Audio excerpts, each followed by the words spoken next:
Let's do something amazing for season 6. Season 6 is going to be the best season ever, and we've got to do something off the chain.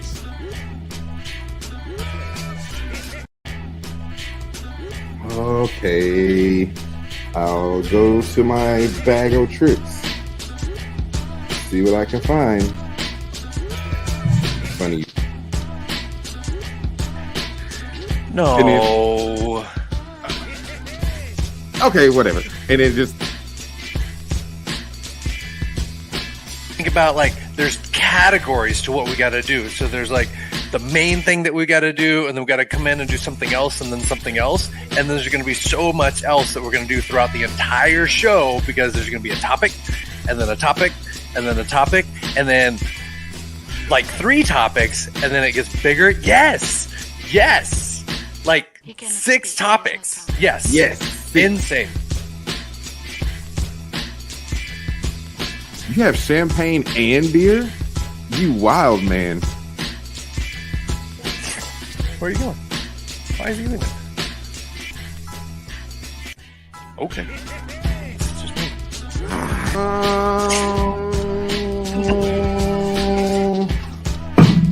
I think it's done now.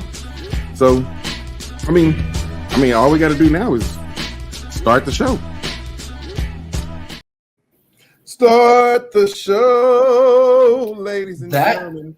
Intro is so good. There's so many times that I think you're just talking to me, and I'm like, like no. That's actually what it is right now. That's real. Is this you? Is this really you? Is that? It's the one and only Omie D. We're here, ladies and gentlemen. We missed you. We loved you, and we glad you made it back. We'll miss you and love you again. To all my friends, we're so happy that you're here. I learned to sing from Fred Sanford. I would like to know if I can ask a personal question. Personal question. Omie D, what's your middle name?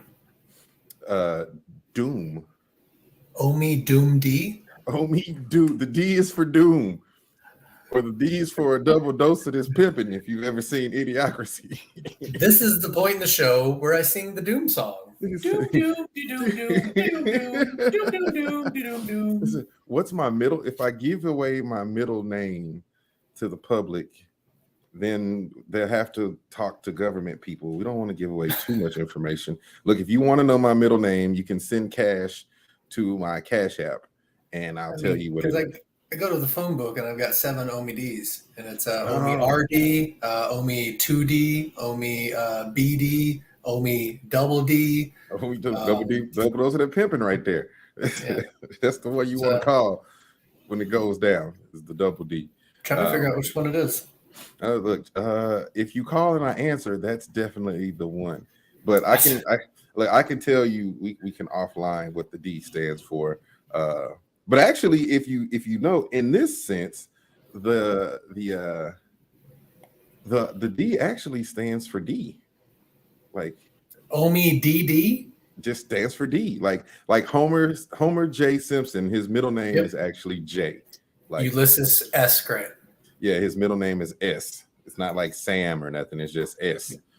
So I'm pretty sure it was a gimmick that he did during his rollout, and it was based on his mother's maiden name, which I think was Simpson, by the way. And so he could put U.S. Grant, so Ulysses S. Grant, U.S. Grant on stickers, but he didn't have a middle name, but he used S, and he said it was after his mother's maiden name. Pretty sure we don't have to do a show. I just did it.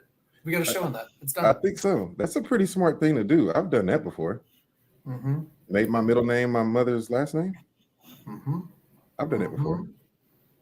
Is that the D? Is that the moral DD? No, that's moral D less. Moral Doom D, less. Moral Doom. Yeah, that's the one. The Omal D. That's the D in Omal D. The Omal D. Yeah. That's the D in Omal D. So if you know, you know, as they say. What are you drinking on? Good question. I got a little mermaid gin. It's this beautiful bottle. It looks like, mermaid scales. It's right in time for the Disney release of Little Mermaid. So it's a mermaid gin. It's fantastic, and it's mixed with a little grapefruit Fresca. So Fresca and gin. It's delicious. Ooh, Fresca matches your headphones. Exactly. I'm drinking good old fashioned agua out of a milk bottle. Good for you. You know, but I had 2 beers before we got started, so that's acceptable. Totally acceptable. Mm-hmm. I wasn't going to drink the third one here because I might drive after the show, and I don't want to be drunk. Yeah, totally. No drinking and driving. I'm not going anywhere. Yeah, then it's perfect time to drink some mermaid gin, made from the tears of mermaids. If anybody knows what that is, let me know. I can't remember the name of it, but it's good. And maybe it's not actually mermaid gin. Maybe it is. Maybe it's exactly. But the bottle is kind of a dark emerald green, and it's got scales, like fish scales on it. So it definitely looks like mermaid. Maybe it says mermaid on it. I don't know. Maybe made from the tears of mermaids that are crying tears of people who are crying over the live action. Yeah. I can't believe they use a black woman for the mermaid. This is horrible. You're gonna be okay. All mermaids are white. Really? How many mermaids have you seen? Okay, buddy. That's the real question. I've never seen an actual mermaid except that one in that movie, and maybe that's what everybody's basing it on. That movie that Tom Hanks was in, Splash. Mm-hmm. Yeah, which kind of is like the Little Mermaid, right? Technically, isn't it? Like, yeah, because she couldn't talk, or she, had high-pitched squealing sounds and like broke glass and eyeballs. Yeah, she killed people. Yeah, she did mermaid talk. That's mermaid talk. See, pretty sure Ariel was smoking seaweed or something under the sea because I mean she's looking at things, she's high AF, she's picking up forks, she's like, dude, check this out, man. This is freaky. Look at this. There's this crab under the sea. Yeah. He's playing all kind of animals making noise and stuff. Yeah. If you don't know, a lot of Disney movies I think are based on drug interpretation. Like, you have to be mermaids. What would mermaids get high on? I mean, it'd be some type of seaweed. Seaweed. It'd be good stuff. But that Neptune 41 is really good. Yep, they're hitting that jellyfish. Ooh, they did that on SpongeBob. I saw them. You got to be careful. They pop the little cap off the jellyfish and then huff on it for a little bit. And then follow it with some seaweed, a little seaweed chaser. They're ready to go. Losing their front teeth, but they don't care. They're like, okay, you don't want to be those kind of mermaids smoking meth. Moving into the double wide clamshells. Gary, meow. There goes the neighborhood. SpongeBob. Oh my God! Were we going to do a show today, or we're doing Saturday? We're talking about one of the most hated men in the world. Dun dun dun. One of the most hated people ever. Not him. Who was that? That was Omie D, the most loved character. I meant Optimus Prime, not Optimus Prime. Who's that guy? That guy. Is that Pete Davidson's character? That's Voltron. Who's Pete Davidson playing in the next Transformers? Dork.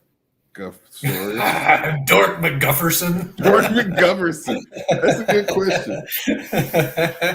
I don't know. We're talking about Francois Viete, one of the most hated people in the world, who didn't start off that way, but I guarantee you have cursed and should have known his name to curse about him. He's a famous French mathematician born 1540. Time out. You say mathematician or mathematician? Yeah. Wait, our first 7 minutes was way off. Mathematician. This dude's connected. He's a family man. He's a royal advisor. He wrote books. He kept languages alive. He is the source of a lot of pain and frustration in the younger generation. People today complain about him, and they don't even know why. I hate him already. But why? Why do you hate him? I don't know. Does he want to have summer, or does he want to get rid of summer and take kids have to go to school all year long? Nope. Oh, but I don't like this guy. Hate him. Nope. And he stinks. Hey, so he's a family man. Oh. Is that it? That's what you? Yep. Sounds bad already. Yep. Starting off wrong. Got kids. I'm kidding. He's got a good-looking resume. I mean, he was an advisor to a couple of kings. He crossed paths with some of the most innovative minds of the 16th century. He was like discovering mathematics like a 1500s Goodwill Hunting or something. He was a devoted father, but you know, he had that one thing going for him. He destroyed people's childhood. Whoa, that took a turn. That just amped up really quickly. How did this man, who he was a family man, and he destroyed child? Please tell me he created school. School? No, he did not create school. That destroyed my childhood. School did? Yeah, I didn't like. So I don't like having to be forced to be in a building for amounts of time that I don't decide that I want to be in there. It's very uncomfortable, and I don't like it, and I hate it. Mm-hmm. I mean, let's talk about giving credit where credit's due. Like, if you're gonna hate something, like hate the person responsible for it. When we hate traffic, yes, screw you, Henry Ford. It's all your fault. When you stand in line for TSA at the airport, screw you, Kitty Hawk, South Carolina. This is all your fault. If you hadn't, figured out how to fly, we wouldn't be standing here taking our shoes off in the airport. There you go. Put the blame square on the shoulders of the person who did it. Whenever you get an email, like spam in your email, you're like, thanks, Gary Thurk, starting spam emails in 1975. Like, what's up with that? Why are you doing that? I know. I'm not mad at that prince in Africa that keeps trying to give me his money. I'm mad at Gary. Okay. Gary? Yeah. What's up with that? Or I mean, I hear people all day long cursing and screaming about Wally Conran. I mean, inventor of the Labradoodle. People hate that guy. I completely hate that guy. That dog is vicious, okay? Like, my dogs have been attacked twice by Labradoodles. People are like, oh, they're nice. And they're just like, I'm like, you better be glad I didn't let my Great Dane loose on your little furry, fake, genetically bred. Labradoodles are the pit bulls that people think pit bulls are. They are. Just saying. One thing I've learned about design. One thing I've learned about designer dogs, they suck. That's facts. That's fact. They were literally designed to be a dog for people use. That's not even what a dog was designed for. Like, most dog breeds were designed to do something doggish, like hunt, kill, work, sit on the lap and bark at things. Labradoodles are just a big, aggressive poodle in a lab body. It's so dangerous. People don't think poodles are aggressive, but they're very aggressive dogs. Hypoallergenic is a myth, people. There's no chance. And when we're complaining about that, we're directly thinking about Wally C inventing that stuff that nobody needs, thinks it's a good idea. And I want to bring it back and give credit where credit is due. When you're complaining about something, give credit to the person who brought it. I want to make sure that we're cursing Francois Viete's name at the right time. So let's get to know him. Okay, right on. This guy was a mathematician and a scientist. He engaged in intellectual exchanges, correspondence with prominent mathematicians and scholars. He was good friends with John Dee of Omie D fame, So this guy and John Dee had a podcast where they talked about astrology and they talked about math. It was a collaboration through this amazing Renaissance era, and they were really driving a lot of science. Okay. So he's hanging out and doing all the fancy, smart things that needs to be done in the 15th century to be a popular dude. And he's hanging out with other popular dudes that are doing fancy sun stuff. Does he have something to do with the planets there? I see the planet solar system. Astrology, yeah, he's plotting and charting where things are and seeing rotations of orbits, everything. He's also into cryptography, which is a budding science, like being able to break chains and figure out like Bitcoin and stuff. So this guy's basically Elon Musk. What? What's that? Hold up, Viete coin coming at you. Yeah. Let's do it. We'll make tons of money. He's a smart dude. He's a philosopher and a counselor as well. He had several high-ranking positions in French government. He was a counselor to King Charles IX. Henry III, and Henry IV. Oh, those Hanks and Chuck. Hanks and Chuck. Is that the one the King Charles Spaniel is named after? That guy? That King Charles? I don't know that. All right, close enough. Chuck and two not Hanks. On my pop-up videos here. I don't get to see that one. You'll have to Google that yourself, people. All right, so he was counselor conciliare to Chuck and two Hanks. Gotcha. Good stuff, man. I mean, and he's a cryptographer, so he's encoding and decoding secret messages. He served as a code breaker for most of France, and he helped develop and break codes during the French wars of religion passing back and forth. So, I mean, he's an amazing person in these times. Fun fact that I do know about Henry IV, not King Chuck, is that Henry IV's body is still around. Did you know that? No. What kind of tuna can is it in? Yeah, so I'm reading about, doing some research about my boy here, Francois Viete, and I'm looking for photos of these guys, and I want to make sure that, if I just Google King Charles or King Henry, I don't get the wrong one. And man, did I take a left turn on King Henry IV. There is a petrified head of his. It's like a half head, and then people are doing science on it and checking the DNA, and then scientists are trying to say that the DNA of that head is not the DNA of the bloodline. And I'm like, you're crazy. Like, one, they've been worshiping this head for 500 years. Like, of course it's the right one. Or you don't know which group was, like, how do you know that the bloodline was accurate? Like, what are you talking about? Why are you keeping this head around? I don't know. How do you have blood from 500 years ago? What do you just DNA, sorry. I know, but I'm just saying, like, where would he find other, like, people who are like, I'm related to that guy? So, like, there's a lot of people running around claiming to be related to people. Like, sure. Yeah. Anyway, we don't, but there's a petrified head of this man still in France, I assume. It's got to be. Who else wants it? Yeah, good point. Yeah. This Francois Viete was connected. Like, he's also a historian and a linguist. He wrote books. He wrote historical works, and he was knowledgeable in the classics at the time. He was a big studier of Greek and Roman authors. Mm-hmm. He had a big interest in linguistics.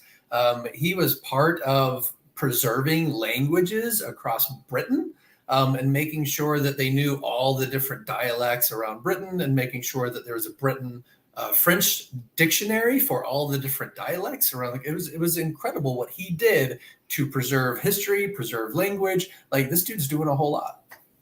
Yeah, I wonder, he's traveling a lot too. He's probably got lots of travel points. Mm-hmm. And I'm amazed that he's doing so much, and I very seldomly hear about this man. I'm starting to wonder why I should hate him. Oh, you feel like you like him a little bit? No, his haircut. His haircut is. It feel like his haircut makes him very cocky with that mustache. So I don't like him right there. Gotcha. Maybe if he had a fade or something. Yep. And we know he's a family man. That's it. I seen his family on a minivan. He's a patron to the arts. He's donating to budding Renaissance artists and making sure that they have what they need to succeed and move forward with the French Renaissance. And he's really one of the people who's behind these artists being able to do what they need to do and really promote France as a cultural country and during the Renaissance. And he's behind it. So is he like super rich or something?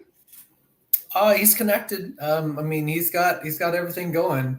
He's working for the kings. He's part of the monarchy, not part of the monarchy, but up with them.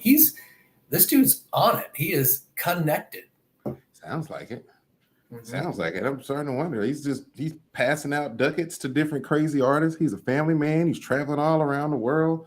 Well, I didn't say around the world, all over, France and England. The known world. Yeah, the known world at this time. And okay, like there's a turn. This is like Mike Tyson's Mysteries. I'm just gonna wait for it at some point. Oh, number 4. Here we go.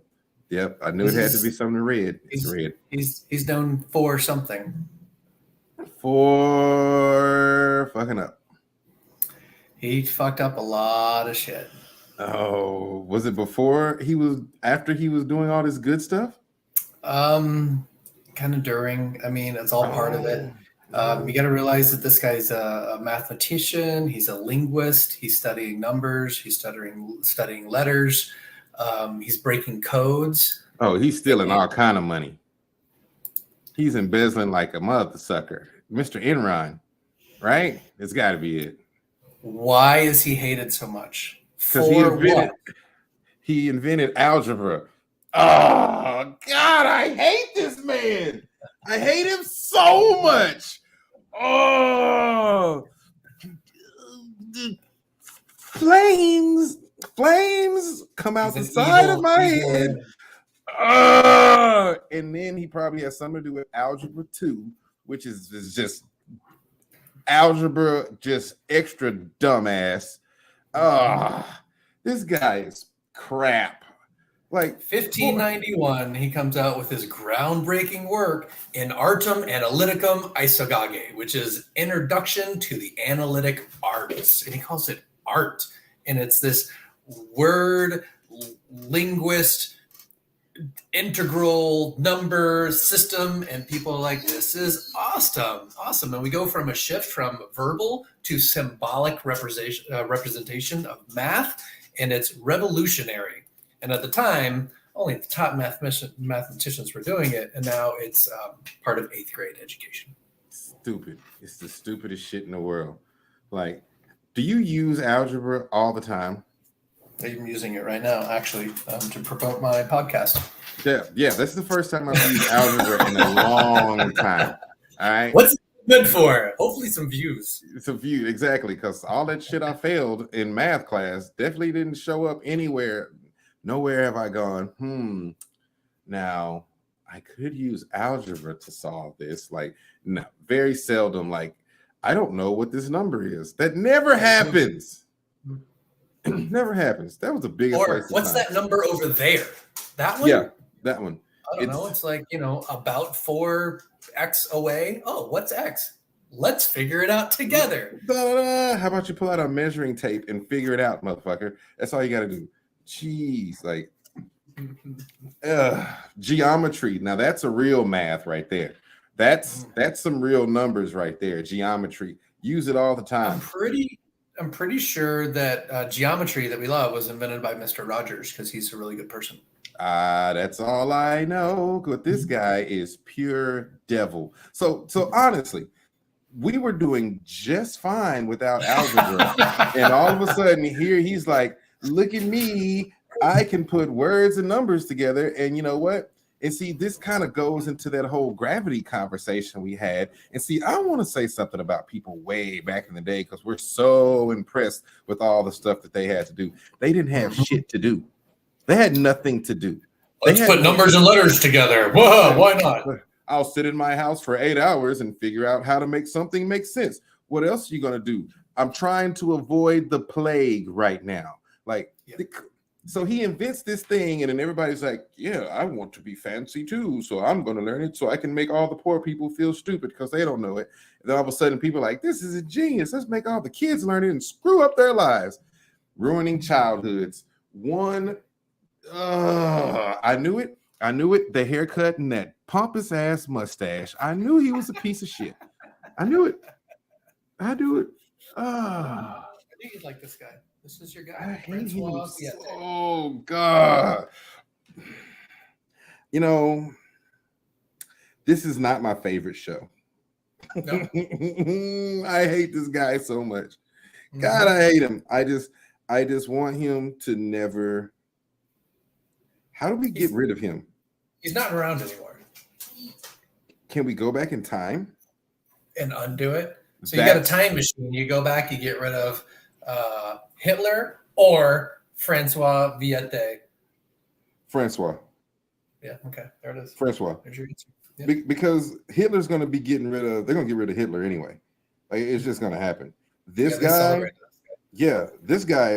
he ruined way way, way, way too many people's lives. Not saying Hitler didn't, but this guy, teenage lives. Like when you're just trying to get your life together and get through junior high, and here comes this thing called algebra, and you're like, oh wow, I can't do anything. Like what the hell? And you fail, and now you can't play football. Mm-hmm. I just realized that I spelled it wrong, but I don't care. I'm adding e's to stuff. He added letters to math. I can add e's to algebra. It's fine.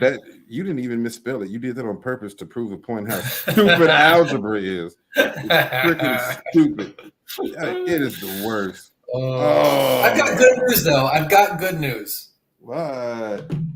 Next week. Next week. We're going to talk about. Or is this the 10-cent beer night is sporting event? Oh, that was an epic event, I heard. It's happening. We are going to review it, learn about it, talk about it, podcast it. Let's do it. I'm excited about that. I've seen a lot of documentaries about that event, and it was a lot of zany stuff going on there. Oh boy, America. They'll never do that shit again. No, they will not. Maybe in Texas. All right. Yeah, well, you kind of you already got me kind of angry right now. It's okay. It's okay. Now I can go back and now I know who to really hate. This is the truth. Yep. That's what I love about this show, ladies and gentlemen. This show will bring you the truth. You will know who to hate by the end of this show. And right now, it's a man named Viete. By the way, this was season 6, episode 4, so you can update that thing up at the top. Just make sure that the YouTube channels are there. Season 6, episode 4. We are cruising right along. I know that we've had. What are you talking about? Before. No, I was talking about something that we did in our past. Like it doesn't. I was talking about episode 3. We're on episode 4. See? No, that was bicycles. This is 4. This is season 6, episode 4. Viete. Yeah, for Viete. Yeah, with the math. We are cruising along with the season. So I don't know. I can't wait for 10-cent beer. Should I bring beer to the show next week? Wonderful idea, Omie D. Yes. I'm looking forward to it. Everybody, bring beer. 10-cent beer. Don't bring 5-10-cent beer. Bring the good stuff. Bring the good stuff. Bring a sixer, and let's get through it. Catch y'all next week. Bye.